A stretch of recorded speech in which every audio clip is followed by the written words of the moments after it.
Então, autonomia é uma das coisas que eu acho que é mais incríveis de você empreender, porque você faz exatamente o que você acredita. Existe uma diferença entre você ser um influencer, ser uma celebridade, ser um creator. Existem diferenças muito claras. Mas a influência é um negócio em que você construiu tanta autoridade que não é sobre número. Então, a Luísa Helena Trajano recomendou o Branding Tudo Podcast no Twitter dela. Eu tenho 1 milhão de seguidores? Não tenho. Eu não tenho nem 100 mil seguidores. A primeira vez que eu pisei no palco do RD Summit, eu não tinha nem 5 mil seguidores. Então isso não quer dizer, a autoridade não tem nem um pouco a ver com o que você tem em números. Você tem a ver com a qualidade da audiência que você constrói. Eu vejo que as pessoas estão tentando fazer a receita de bolo, porque por um lado, a gente está vivendo socialmente uma crise em que as pessoas não querem gastar energia para formatarem o seu pensamento. Elas querem realmente a receita de bolo, como seguir, como fazer, o que dizer. Elas não querem mais pararem, estudarem, cruzarem as coisas. Elas querem simplesmente falar, eu tenho que fazer assim, me diga como eu tenho que fazer. A criatividade é esse cruzamento entre o seu olhar individual e as referências que você consome. O conteúdo virou meio que uma máquina de geração de lead para os dois lados. Eu podia gerar leads para consultoria ou gerar leads para serem estudantes.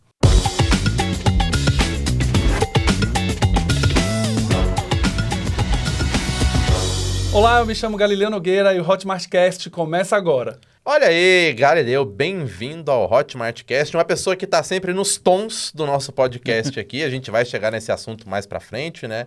E hoje aqui a gente tem na mesa pessoas que são publicitários, que quiseram deixar de ser publicitários, e pessoas que abraçaram a publicidade, né? Então, assim, você é um caso de um publicitário que veste a camisa da publicidade. Abracei esse título, abracei com orgulho.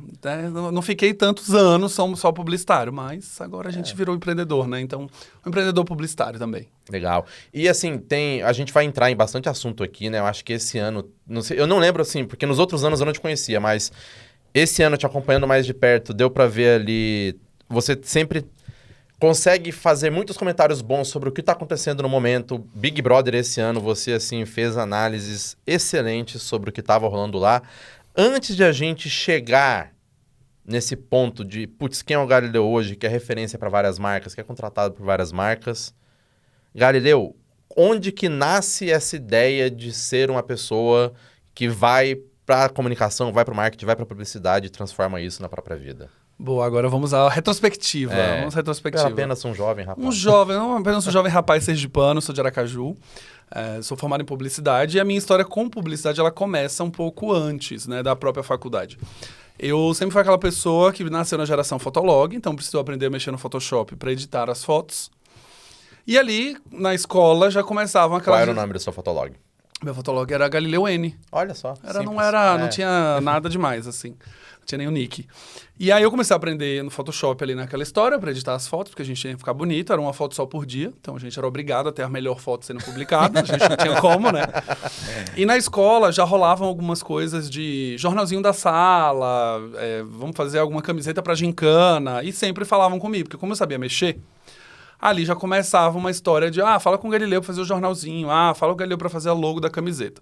Então o meu envolvimento com marcas já começou a partir daí, uma coisa meio publicitária. Tinha um jornalzinho, tinha a fofoca da sala, aí depois eu tomei chamada de diretoria, porque tinha a fofoca do povo da turma. E começou como parou. Sobrinho, né? O sobrinho que mexe no Photoshop. Comecei assim.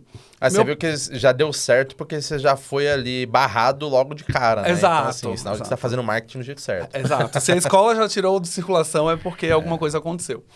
E aí meu pai é da comunicação, meu pai é jornalista formado também, já quase 40 anos, foi apresentador de bancada na Globo, na afiliada local.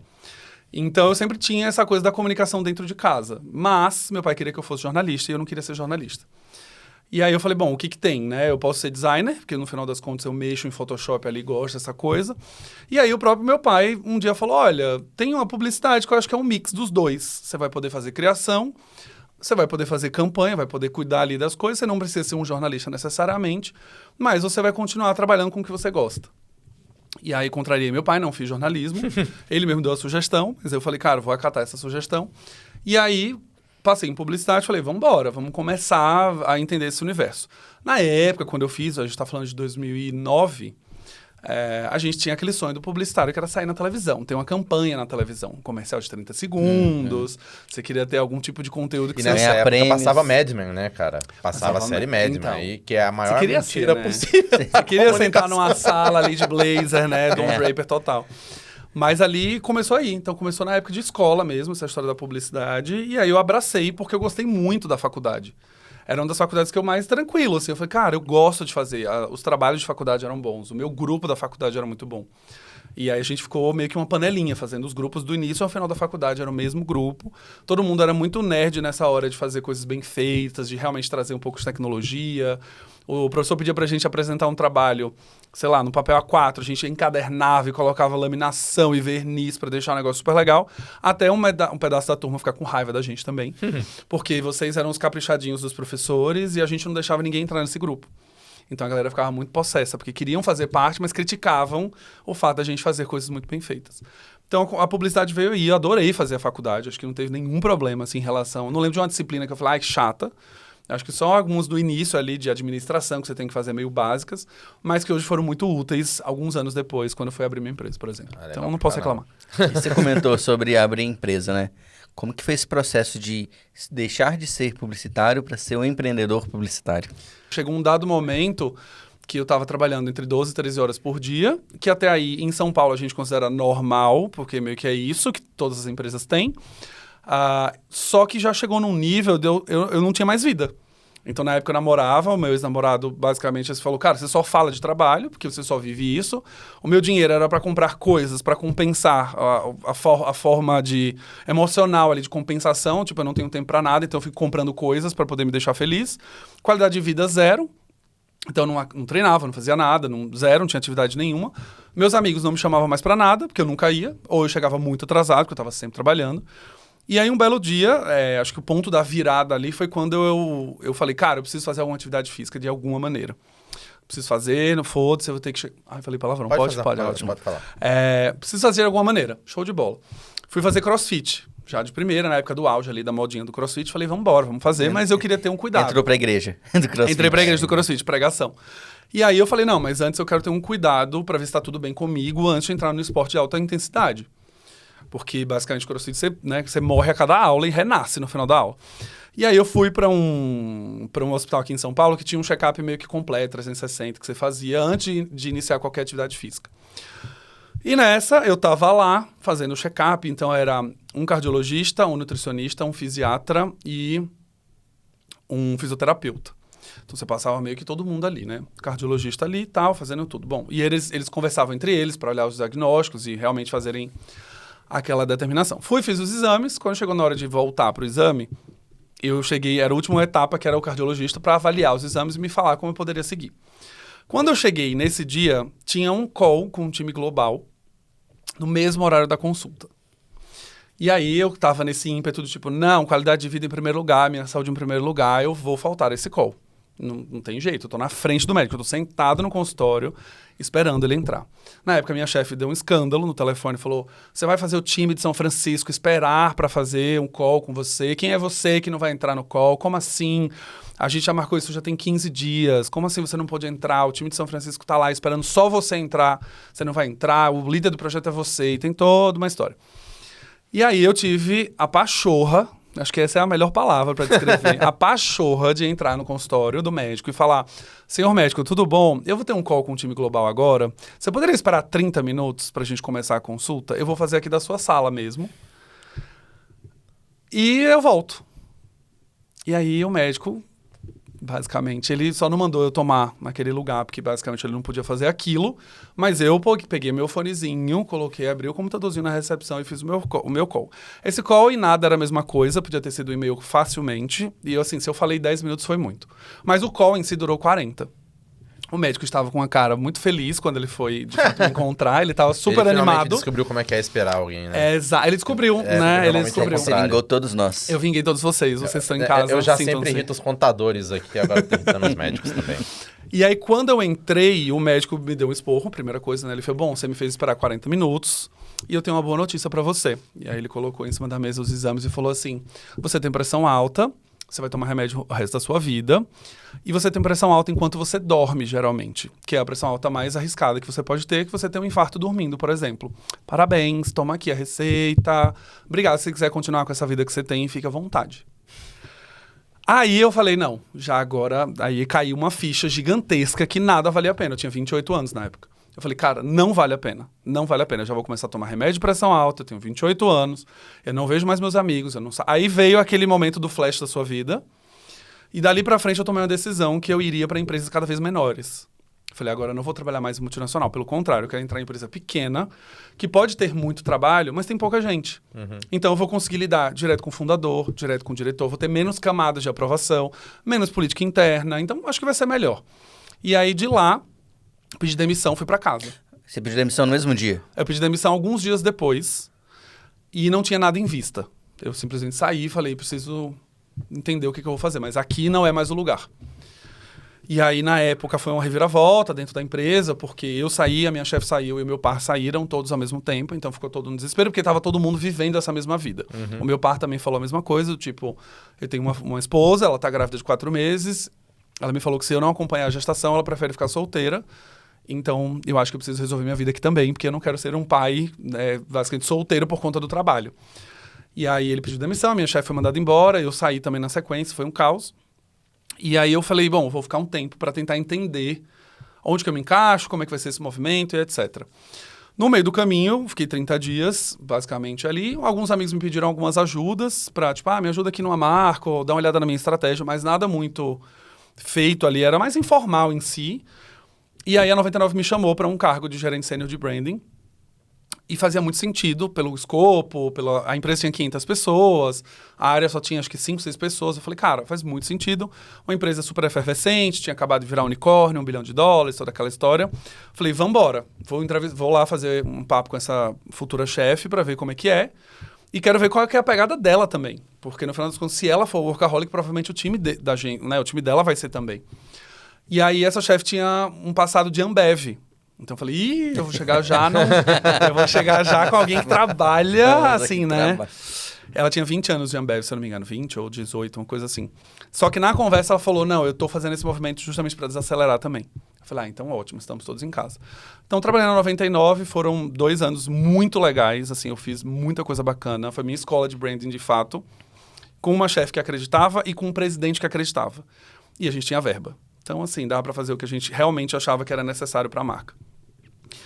A empresa foi comprada, os chineses começaram a vir para o Brasil, as diretorias começaram a ser realocadas, a empresa saiu de 500 para 1.000 funcionários, e aí estava eu fazendo call às 11 da noite, porque era 11 da manhã na China. Então eu voltei de novo a ter aquela vida que eu não queria, que era justamente trabalhando muitas horas, trabalhando até tarde, muita coisa acontecendo ao mesmo tempo, a empresa no meio dessa efervescência de fusão com a Didi, não sei o quê. Falei, não, acho que eu preciso começar a procurar outro lugar. No meio do caminho, conheci a Natália Arcuri. Natália Arcuri foi contratada por mim para ser garota propaganda da 99. A gente tinha uma campanha que ela era uma porta-voz muito necessária. A gente tinha um slogan que era Faça Mais, Pague Menos. Então, ela era a melhor pessoa para falar isso, a cara dela. A gente fez um trabalho durante quase 1 ano e meio, enquanto eu estava lá. E o meu último trabalho, oficialmente lá, era um reality show dela, que a gente virou patrocinador na época como 99. E ela ia fazer uma transformação, um makeover financeiro da pessoa. A pessoa estava lá toda ferrada, ela ia em 30 dias fazer a pessoa ficar no positivo. E aí eu fiz um briefing do que a gente esperava como 99 para o programa, quais eram os atributos que ela seria medida, quais eram os KPIs que ela teria, quais eram as ferramentas que a gente usaria e quais eram as metas que ela tinha. Tudo isso em relação à imagem de marca. E isso eu preparei e apresentei para ela, para a Endemol, para toda a galera do reality show. Quando eu terminei de apresentar, ela me chamou de canto e falou, cara, eu quero uma pessoa que faça isso na minha empresa, tô precisando. E aí começou meio que um namoro, assim, vamos, não vamos, bora, não bora. E aí eu falei, putz, eu acho que faz mais sentido ainda, porque eu vou subir mais um cargo e diminuir mais o tamanho. Então eu sairia de gerente sênior para virar diretoria, encerrando ali um ciclo grande de carreira, já chegando no nível rápido ali, né, em 10 anos de carreira, e numa empresa com 15 funcionários, reportando direto para a fundadora. Então assim, nossa, minha vida vai estar ganha. Só que no meio do caminho eu estava na 99, estava meio que na dúvida, falei, bom, não sei. Peguei férias e fui fazer uma consultoria de 30 dias durante as férias da 99. Então fui lá na Me Poupe, fiquei 30 dias trabalhando, fiz um projetão de branding para a marca Me Poupe, defini todos os atributos, tom de voz, papapá, entreguei. E eu falei, cara, gostei de fazer esse negócio de consultoria. Porque você monta, apresenta, a execução não é sua, é do time interno. Se a pessoa não gostar, você vai estar... ali você vai ajustar uma coisa ou outra, mas você foi pago para trazer a solução de que você acredita. Então, cara, gostei disso. Porque era uma das coisas também que me irritava no corporativo, era uma eterna sensação de que eu precisava provar para os meus superiores que eu sei o que eu tô fazendo e o estudo que eu fiz e tudo que eu investi É bizarro, né? faz Porque sentido. a pessoa te contrata pra fazer uma coisa, aí você propõe a coisa e a pessoa não concorda. Aham. Não, e aí tem uma sensação, eu sempre gostei muito de estudar, então tinha uma sensação muito estranha que era assim, cara, eu vim para São Paulo, fiz meu MBA, fui para Califórnia, estudei 3 meses lá, marketing digital, voltei para cá, e o meu chefe, que não sabe nada de marketing, era uma pessoa que era de vendas, tá dizendo que o que eu tô sugerindo não faz sentido. Então eu tinha um excesso de ter que ficar ensinando, e disciplinando, e trazendo exemplo e case, que quando chegava no final, virava um Frankenstein. Eu tinha uma ação de marca ali que era um Frankenstein. Era a opinião de uma pessoa de vendas, a opinião de um presidente, a opinião de um gerente, a opinião de uma área parceira. E eu falei, cara, não. Eu quero estar num lugar que eu consiga sugerir algo e a pessoa falar, nossa, se ele tem 14 anos de experiência, ele sabe o que ele está falando. E confie no meu trabalho. Isso quer dizer que a pessoa não pode pedir um ajuste? Não, ela pode pedir. O ponto é, ela não pode chegar e dizer, isso aqui não funciona, isso aqui não faz sentido. Aquela pessoa lá, às vezes, é um engenheiro, sabe? Ela não tem ideia do que ela está falando. Então, eu fui para a Me Poupe, fiz esse trabalho de consultoria, gostei. E aí, quando eu falei, bom, acho que vai dar para virar um negócio. Só que eu tinha muito medo, como todo mundo que vai empreender no Brasil. Será que alguém vai me contratar depois da Natália? Quem mais vai me contratar? Como que eu começo essa história? Como que eu vou achar cliente novo? Como que eu vou achar lead nessa história? E até te perguntar disso, né? Que tipo assim, cara, como é que você começa a entregar um serviço disso, né? Tipo, porque a gente vem da comunicação aqui, né? A gente consegue meio que entender um pouco da dificuldade disso, mas, cara, não é fácil vender branding. Não é fácil vender branding. As pessoas acham que algumas coisas são posicionamento, elas não são posicionamento. Ou que ela é uma identidade visual. Ou que é uma e ela identidade não é. visual. Porque ou para que uma empresa muito grande, não É, é ou o que momento, empresa nunca é o muito momento. grande. de Nunca é o investir. momento, nunca é o momento. sei lá, a pizzaria bate-papo lá, o branding deles é ser absurdo. É colocar um pneu no meio da pizza. O Zé das Couves. E aí, como que surgem, assim, depois da Nath Arcuri, como que vão surgindo as primeiras oportunidades de marca? Como que vai nascendo essa prestação de serviço? Boa. Quando eu fiquei com a Natália, eu passei muito por esse lado da infoprodução. Ela, como uma grande infoprodutora, eu acompanhei muitos lançamentos, acompanhei muito a estratégia dela de geração de lead, eu estive mais próximo. Na Oracle, eu cuidava de geração de lead também, só que para o mercado B2B, na 99 e nas outras, eu tinha coisa do B2C. Quando eu saí da Natália, foi engraçado até. Eu, de alguma maneira, durante a época que eu tava com a Natália, eu comecei a criar alguns conteúdos em stories, comentando algumas ações de marca. Mas comentando uma coisa muito informal, assim. Eu olhava uma ação e falava, cara, vocês viram tal coisa? Sei lá, acho que um dos primeiros que eu gravei foi quando o iPhone, quando a Apple tirou o carregador e o cabo. O carregador e o cabo. O fone de ouvido e o cabo, né? E o carregador. Ah, não. Foi Enfim. a caixinha carregador... E era o fone. E o fone. E o fone. O cabo vem, mas não vem... É isso. Era o agora fone é e só o carregador, a tomada. Agora vem o cabo, o celular e... Falou. E é isso. Em breve sai o adesivo também. E na época eles falaram que era justamente por uma questão de ESG. Que era... Eles fizeram uma pesquisa mostrando que quase 80% dos donos de iPhone tinham os seus carregadores do seu celular anterior, do seu iPhone anterior, e por isso que eles não estavam dando mais carregador. A gente sabe que isso não é bem a verdade da história. Tem sim um lado da ESG nisso, mas tem um lado de logística, tem um lado de redução de custo, tem um lado de aumento de margem, etc., que a gente sabe como é que eles têm que fazer. E eu comentei sobre isso. Falei, gente, é muito ruim quando você vê uma marca que você admira usar o ESG de uma maneira meio maquiada. A gente sabe que não é sobre isso. Tirar o carregador porque está ajudando o planeta, querido, não, vai fazer outra coisa. E aí as pessoas começaram a responder esses stories. Tipo, comenta mais. E você viu tal coisa? E comenta sobre tal coisa. Fala sobre tal coisa. Na época, eu estava, durante o trabalho com a Me Poupe, fazendo isso na hora do almoço, é coisa meio informal, e eu falei, cara, eu vou continuar produzindo. Eu sempre tive uma cabeça de que eu precisava ter uma marca pessoal antes do nome da empresa que eu trabalhava.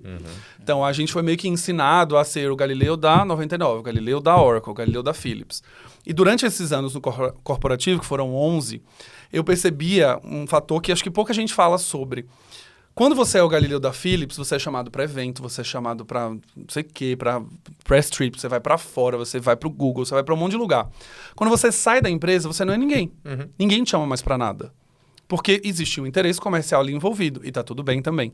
Só que eu não queria ficar refém dessa sensação. Eu não queria, tipo, eu tenho acesso ao Google porque eu invisto milhões na 99. No dia que eu saio da 99 ou vou para uma startup pequena, ninguém me chama mais. Eu queria construir uma relação que fosse muito mais baseada em mim e menos a empresa que eu estava. Então foi aí que eu comecei a gravar os stories e começar a criar o primeiro efeito de comunidade. Quando terminou o meu contrato com a Natália, em outubro, eu não queria empreender, necessariamente. Eu estava com medo de empreender. Eu falei, cara, não sei como vai ser minha vida. Não sei se eu volto a fazer entrevista. Eu não sei se eu... Porque quando eu fiz a consultoria com ela e ela me contratou para se tornar funcionário, voltamos à mesma dinâmica. Agora eu tenho uma chefe que questiona as coisas que eu apresento. Quando eu era consultor, eu era muito legal, muito bom, tá? Um olhar de fora. Quando você tem uma hierarquia estabelecida, em que você agora responde para alguém, esse alguém vai ter... de certa maneira, um poder, um domínio, porque você responde para ele. Então, volta a história. Então, quando eu comecei a fazer tudo isso, eu falei, bom, eu não sei se eu quero empreender. Eu não sei se eu quero... E não sei como começar esses leads. Como que vão ser esses leads? Então, eu passei 4 meses, né, fazendo terapia para tentar entender se eu realmente queria. A síndrome do impostor, que era, ninguém vai me contratar. Tem um monte de consultoria de branding em São Paulo muito boa. Tem grandes nomes no mercado. Quem é esse menino de Aracaju que vem agora oferecer serviço? Então, na minha cabeça era, putz, vai ser muito difícil. Não sei se eu vou dar conta. Fiquei 4 meses fazendo terapia, até um dia que meu terapeuta falou, em uma das sessões, ele falou assim, então tá bom. Dorme aí com a fantasia de como seria se você tivesse aberto sua empresa. E eu fiquei possesso com essa frase, assim. Eu fiquei, caraca, É psicanalista? Véio, tipo... Não, ele é terapeuta também. Porque eu falar que tem... Nossa, você acabou de ofender uma galera aí. Brincadeira. Não! Não, eu só falei psicoterapeuta mesmo. Não, é que eu ia falar que às vezes eles são meio passivo-agressivos, né? Eles falam, não, beleza, então, você não quer fazer a coisa que você quer fazer? Então tá tudo bem. Mas sabe um negócio muito massa que você comentou? Que você, genuinamente, você entrou... Eu acho que em um dos melhores argumentos possíveis pra gente mostrar pras pessoas que produzir conteúdo é bom. Porque você tinha demonstrado isso já e você voltou nisso agora. Você fala, quem é o Galileu, esse cara do interior... do interior não, que veio de Aracaju pra São Paulo. E ao mesmo tempo você, tipo assim, as pessoas gostaram do seu conteúdo sobre Apple. E assim, convenhamos, não falta conteúdo sobre Apple na internet. Inclusive o Abramo, tem vários que apresenta aqui também. O Abramo ama.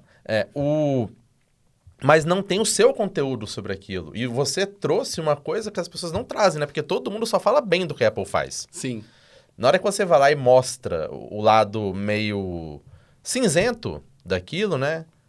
Isso levanta, então... Putz, e só nisso você já mostra que você é um baita creator, sabe? Tipo, cara, na hora do almoço... E que também é engraçado a pessoa que tava fugindo desse workaholic, começando a produzir conteúdo pra deixar de trabalhar. Eu precisava fazer em algum aspecto esse conteúdo. Eu só sobrava esse horário para fazer o conteúdo. Na detalhe, realidade. Né? As férias dele foram utilizadas para fazer a frila pra Nath. Então, detalhe, o ponto... Não saiu despercebido. O ponto é assim, gostar de trabalhar nós gostamos. O que eu não gostava era de trabalhar 14 horas todos os dias. Existia uma diferença. Eu tirei férias para trabalhar para a Natália. O problema seria se eu estivesse trabalhando na 99 e fazendo a consultoria ao mesmo tempo. E criando conteúdo. Aí sim eu teria tido uma treta. Mas eu acho que, comentando um pouco, Cleiton, acho que você trouxe, o que eu vejo sempre é, a sensação que acho que vem um pouco da síndrome do impostor é, por que as pessoas vão dar ouvidos ao que eu tenho a dizer? Eu acho que essa é a pergunta que ficava na minha cabeça. Por que alguém que acabou de sair dessas grandes empresas chegaria aqui sem cliente nenhum e abriria uma consultoria e falar, olha, estou pronto para atender a Hotmart? Por que eu deveria confiar? Então, ao mesmo tempo que essa era uma pergunta que era muito cruel, era uma pergunta que me impulsionava a criar conteúdo. Porque a resposta para essa pergunta era, quanto mais eu crio conteúdo e mais as pessoas entendem que eu tenho conhecimento, essa barreira vai ser quebrada no primeiro contato. Quando eu for conversar com alguém, a pessoa vai falar, não, eu escuto seus conteúdos, eu vejo os seus stories, eu entendo a sua linha de raciocínio, eu gosto da maneira como você pensa. Então, isso me abria portas. Então, quando eu comecei a produzir, eu comecei a entender que, tem um feedback positivo aqui. As pessoas estão gostando.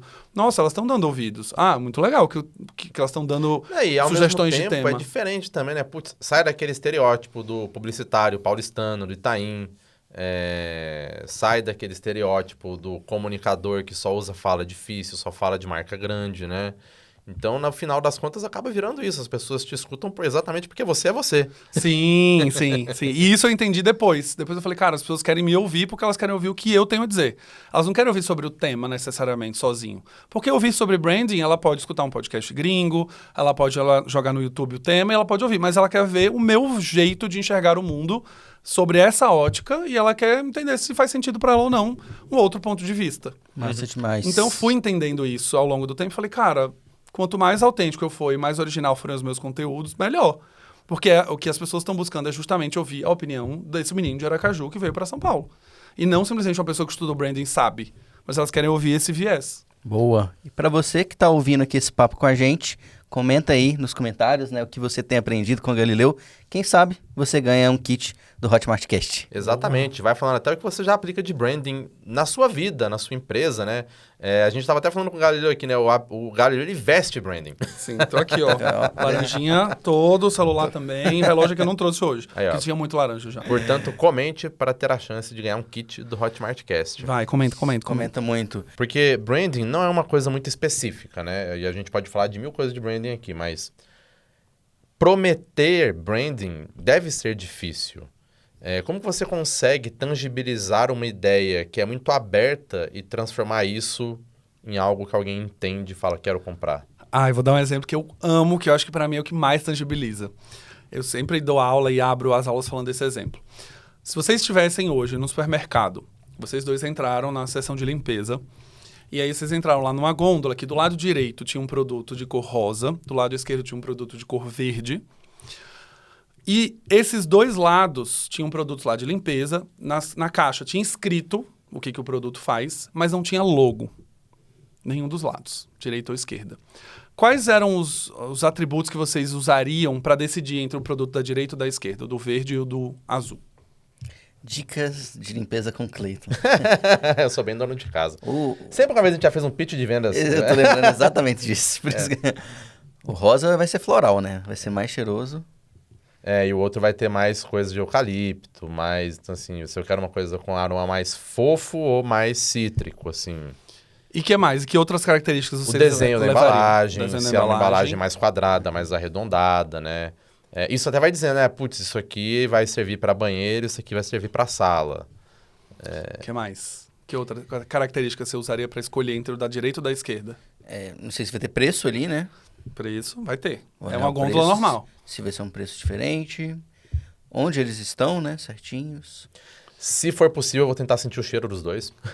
Fragrância. Fragrância. Só que agora vamos fazer esse mesmo exercício, que do lado direito é uma caixa de fofo e do lado esquerdo é uma caixa de Ariel. Como que vocês escolheriam entre um e outro? Pela marca. Fofo. Por que fofo? Acho que é tão incumbida já de ver tanta gente usando, de, sei lá, ter sido criado vendo minha família usando. E aí quando você vai morar sozinho, você costuma usar os mesmos produtos que ou sua mãe, ou seu pai, ou seus irmãos usavam, né? Acho que fofo não chegou em BH, não. Chegou, é Brasil lá. todo, fofo, sim. Eu usava lá. Tinha? É que lá tem outros. É uma Lá tem amaciante, né? outros. Mas é tipo Omo e Ariel. Homem e Ariel, Omo e vai. Brilhante. Como que seria então Homem e Ariel? Vamos Homo, lá. né? Assim. Por que Homo?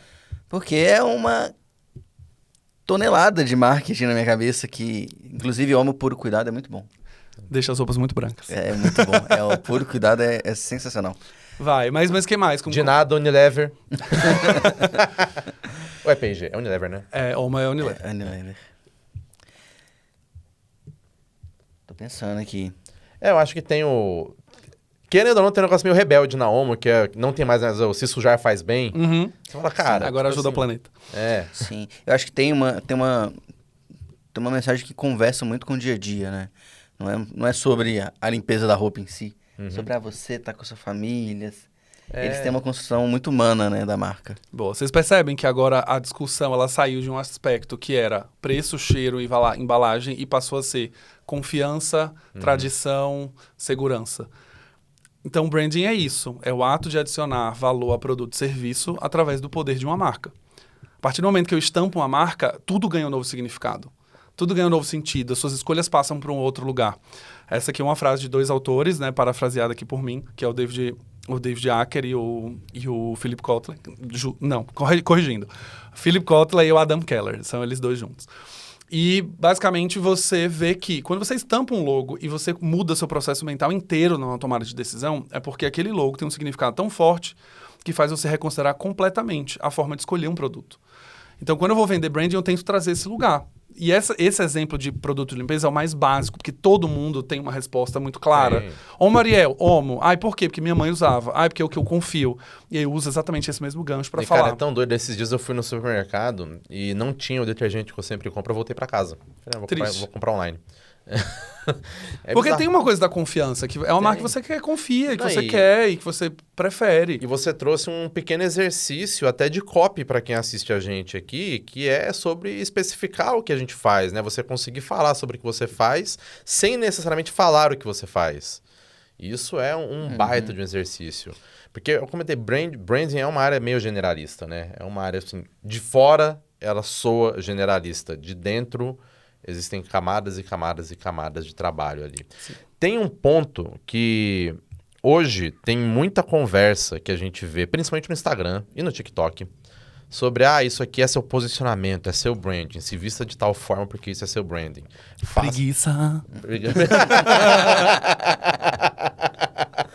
Que é isso que eu ia perguntar, tipo assim, em que ponto essa construção de marca se torna uma coisa cansativa e fútil, e em que ponto ela se torna uma coisa valiosa? Tipo, o que a gente evita para a conversa sobre reforçar uma marca não virar um negócio chato?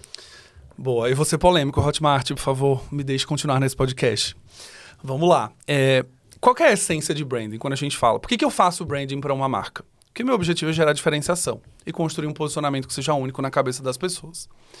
Então, esse é o desafio de você construir. Para que você seja único e você esteja num lugar que é só seu, você precisa mergulhar para dentro, olhar o que te faz ser único, olhar o que te faz ser diferente e comunicar isso para as pessoas. De uma maneira muito simples, explicando branding aqui e comunicação. A partir do momento em que eu produtizo isso e eu vendo como uma fórmula, em que quando você faz isso, sua marca será aquilo. Quando você faz assim, sua marca será assado. Você pegou toda e qualquer definição de tornar uma marca única e original e jogou no lixo. Porque no final você está ensinando a pessoa a fazer algo que está num formato que não é você, não tem sua característica, não faz nada, não tem nenhum sentido com a sua empresa, que não ouviu da sua história como fundador, não sabe das suas crenças. A pessoa pegou uma fórmula e replicou. E o que eu vi nos últimos anos foi justamente uma galera produtizando o conhecimento para poder ganhar escala, sem se preocupar em trazer a forma de pensar e trazer muito mais a receita do bolo. Então, quando você vai ver de marca pessoal, o que é marca pessoal hoje, branding pessoal? É transformar a pessoa numa marca. Aí a pessoa vem, pega um arquétipo do sedutor, por exemplo, e fala que para ser sedutor você tem que estar vestida uma mulher, por exemplo, de terninho, um tailor, ela tem que estar com batom vermelho, ela tem que estar com o cabelo preso, ela tem que tomar café numa taça. E ela tem que ter tons pastéis e gravar sempre na iluminação perfeita, uma maquiagem perfeita.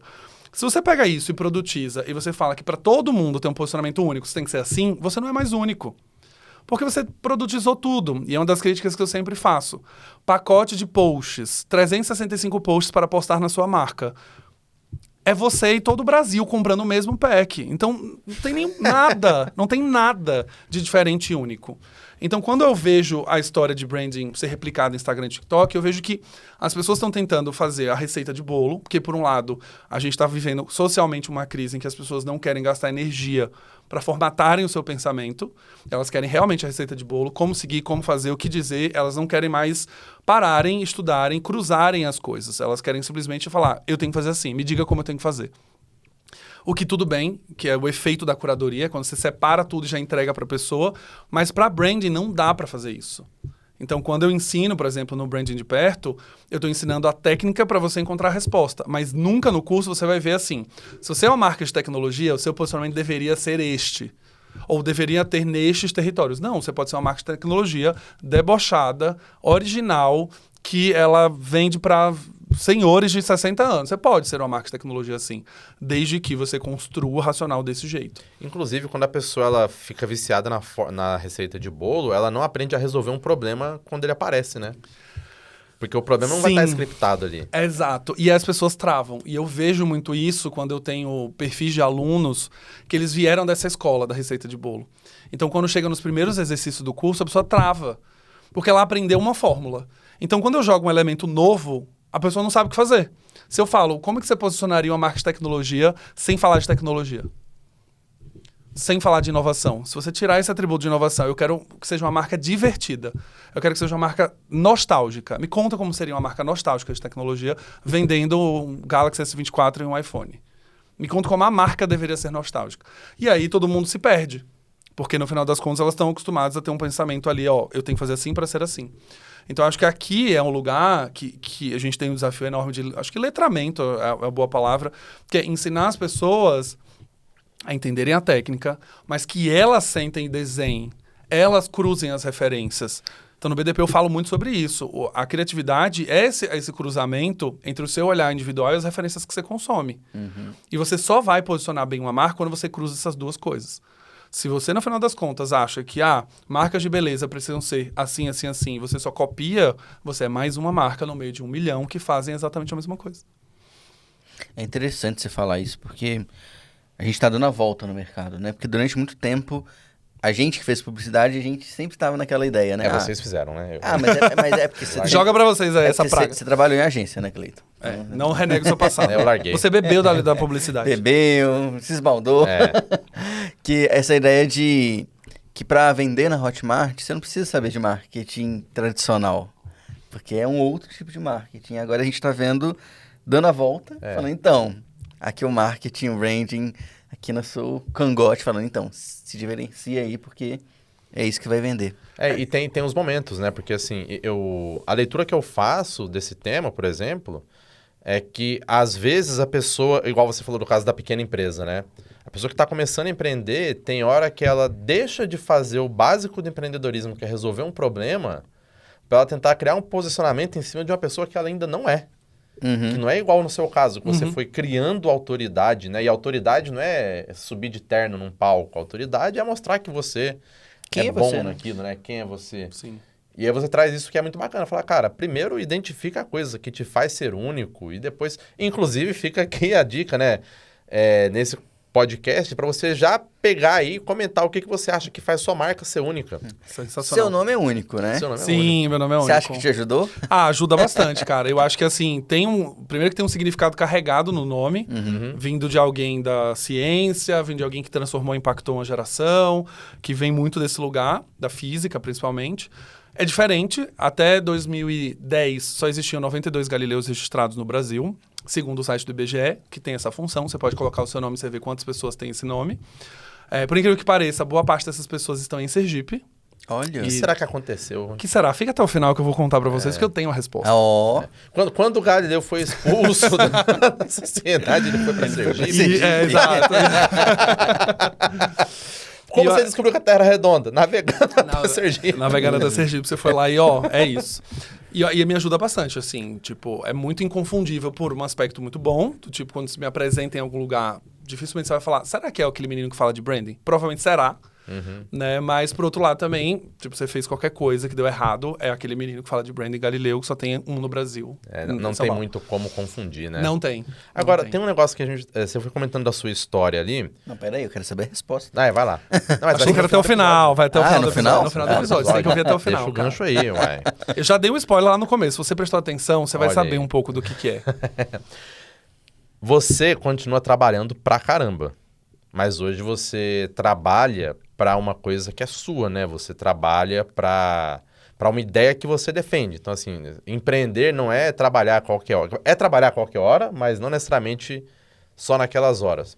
O que você percebe hoje que você tem como empreendedor que você não teria como empregado CLT em todos esses anos que você passou na carreira? Não precisa ser sobre dinheiro, não, tá? Não, obviamente que não. E eu acho que o primeiro ponto é a autonomia para fazer o que eu acredito.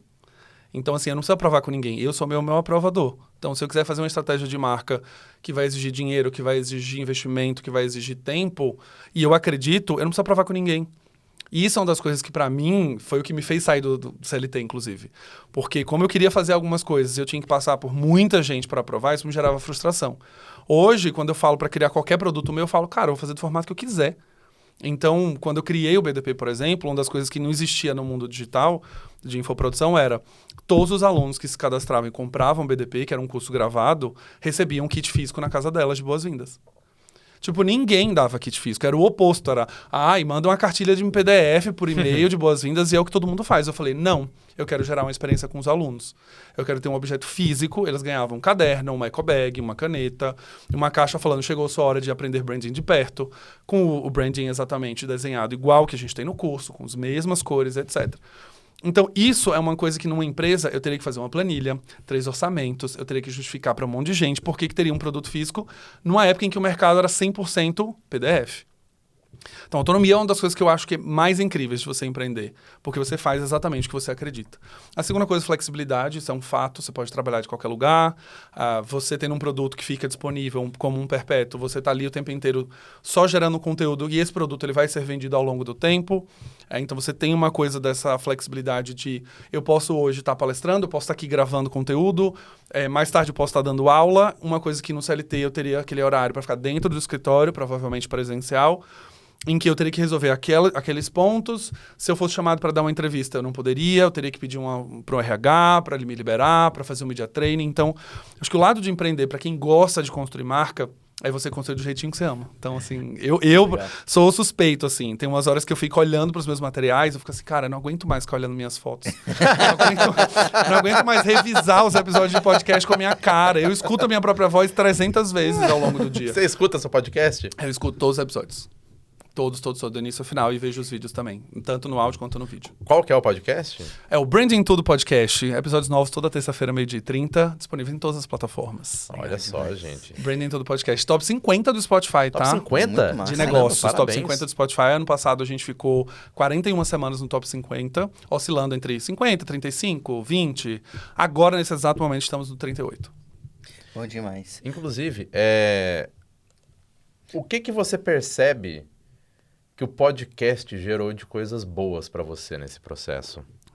Cara, o podcast é incrível. Incrível, incrível. Assim, dentro da estratégia de conteúdo, como eu falei, hoje a minha empresa, de certa maneira, eu preciso gerar os leads para a empresa como alguém que é o porta-voz. Mesmo tendo uma equipe que trabalha hoje comigo, que já são mais de 11 pessoas ao longo desses últimos 4 anos, eu ainda sou a cara da empresa. E a geração de leads vai vir muito mais por mim do que exatamente uma equipe comercial que prospecta, etc. Uma curiosidade é que até agora eu não precisei prospectar cliente, porque eles vieram justamente dessa estratégia construída. Então, o que acontece? O Instagram é uma rede social que ela é mais superficial. Eu tenho um conteúdo de 1 minuto e 30 que mostra um ponto de vista direto naquilo que você fala ali e acabou. Quando a gente vai para um Stories, ele te mostra um recorte da sua vida que dura 24 horas. Quando você vai para um grupo de WhatsApp, te mostra um pouco dessa sensação de comunidade, mas você não consegue dizer sua opinião inteira escrevendo um textão num grupo de WhatsApp. O podcast tem um efeito que é as pessoas conseguem ouvir a forma como você enxerga determinado assunto ou tópico ou a base técnica que você tem no episódio de 45 minutos. Então, a partir do momento em que eu consigo fazer uma pessoa me ouvir por 30 minutos, ela entendeu exatamente como eu penso. Ela entendeu se eu sei falar sobre o assunto, se eu realmente sou uma autoridade ou expert no tema ou não. Não dá para você enrolar alguém por 40 minutos, falando só blá, blá, blá, blá, blá, blá, e durar muito tempo. Então, quando a gente criou o podcast, junto com a equipe, a ideia era justamente ser um canal de aprofundamento de conteúdo. O Galileu que vocês veem no Instagram, que comenta da Apple durante 1 minuto, vai te dizer por que ele entende que o ESG não está sendo muito bem utilizado lá, só que eu vou te explicar em 40 minutos. Eu tenho um canal de profundidade. Então, hoje, 95% dos meus clientes de consultoria, eles são ouvintes do podcast. Eles vieram de lá. São pessoas que me acompanham, sei lá, há 30, 40 episódios para tomarem a decisão de me contratarem como consultoria. Palestra, as pessoas me vêm falando no podcast. Então, elas entendem que eu tenho minimamente oralidade para falar num palco. Uhum. E aí, quando elas me veem no vídeo, elas já sabem que eu posso estar num palco, por exemplo, eu conduzo uma apresentação. Uhum. Então, o podcast hoje é um grande canal de relacionamento, de profundidade de conteúdo. É um canal em que a gente tem tempo para poder se explorar o conteúdo de uma maneira um pouco mais extensa. E ele gera muita autoridade. Ele gera muita construção de autoridade. E hoje ele é basicamente eu não posso parar de fazer. Não existe a possibilidade. Tanto pelo fato de que o conteúdo ajuda a tomada de decisão para quem está ouvindo do outro lado, quanto é uma excelente ferramenta, que eu também não vejo muita gente falando, de conhecer gente nova. Uhum. Então eu já levei Ambev, eu já levei Aramis, eu já levei SoftBank. Quando na vida eu teria acesso a um head de marketing do SoftBank da América Latina se eu não tivesse podcast? E essa pessoa, quando ela teria acesso ao trabalho que eu faço, se ela não fosse convidada para o meu podcast? Então, algumas semanas a gente levou a rede de comunicação e branding do Boticário, que ela me seguia, acompanhava, mas ela não sabia que eu tinha uma consultoria. Então, a partir do momento que ela senta no estúdio e começa a conversar comigo, ela descobre que ela tem consultoria, que eu tenho consultoria. Então, no final das contas, ele gera cliente para mim, gera networking para mim, gera networking para o convidado, porque de alguma maneira ele também está me conhecendo, que eu posso conectar ele a outras pessoas, e no final todo mundo ganha. Como um canal de profundidade mesmo, pra você construir autoridade. Então, assim, podcast eu sou super fã. E principalmente quando você começa a entender esse conceito da influência. Acho que o Clayton trouxe isso no começo. Existe uma diferença entre você ser uma influência, ser uma celebridade, ser um creator. Existem diferenças muito claras. Mas a influência é um negócio em que você construiu tanta autoridade que não é sobre número. Então, a Luísa Helena Trajano recomendou o Branding Tudo Podcast no Twitter dela. Eu tenho 1 milhão de seguidores? Não tenho. Eu não tenho nem 100 mil seguidores. A primeira vez que eu pisei no palco do RD Summit, eu não tinha nem 5 mil seguidores. Então, isso não quer dizer, a autoridade não tem nem um pouco a ver com o que você tem em números. Você tem a ver com a qualidade da audiência que você constrói. Então, o Caíto Maia já ouviu, já publicou também sobre o podcast nas redes sociais dele. Então, meus primeiros alunos do BDP, eu não tinha nem 2 mil seguidores. E a minha terceira turma tinha 58 alunos com investimento zero em tráfego, com investimento zero em qualquer tipo de mídia paga. Eu tinha simplesmente uma comunidade ali, com as pessoas que gostavam dos meus stories todos os dias na hora do almoço, que no dia que eu fiz um stories falando, gente, eu vou começar a dar aula. Se vocês quiserem, Pix está aqui embaixo, o valor é tanto. 10 pessoas se inscreveram, eu faturei R$6 mil na primeira turma. Eu não tinha nem 2 mil seguidores na época. Nem isso. Eu tinha criado conteúdo durante um tempo. Então, eu gosto muito do formato, acho que dá para você construir, mas acho que quando a gente lembra que a influência, ela não é só necessariamente o número que você tem, principalmente a qualidade do conteúdo que você entrega, cara, as vendas elas vêm naturalmente. Mas elas vão demorar, claro. Mas elas vêm, porque depois que você constrói essa base, fica muito mais fácil. Massa. E Galileu, para quem quer conhecer mais de você, além do podcast que você já indicou, redes sociais, como que as pessoas te encontram? Acho que não é tão difícil te encontrar, mas qual que é o caminho certinho? Boa, galileonogueira.com, você vai encontrar tudo que você precisa saber sobre mim. Lá dentro tem os cursos, tem os treinamentos, as palestras que eu faço. @Galileu Nogueira no Instagram, Branding Tudo Podcast no Spotify e no YouTube também. E basicamente joga meu nome no Google que você encontra tudo. Maravilha. Né? Exato. E antes da gente fechar, e só lembrando, deixa aí seu comentário com o que você mais aprendeu sobre branding nesse episódio, que você já aplica sobre branding na sua vida para concorrer a um kit do Hotmartcast. Muito bom. Mas você prometeu contar por que tem tanto Galileu em Sergipe. Vamos agora ao fechamento desse episódio. Se você chegou até aqui, a Hotmart vai te dar um kit.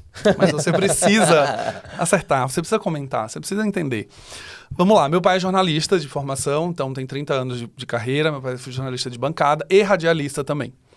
Meu pai tinha um programa de rádio todos os domingos, programa religioso. Meu pai é católico e ele tinha um programa que falava com a família, falava sobre temas religiosos todo domingo de manhã.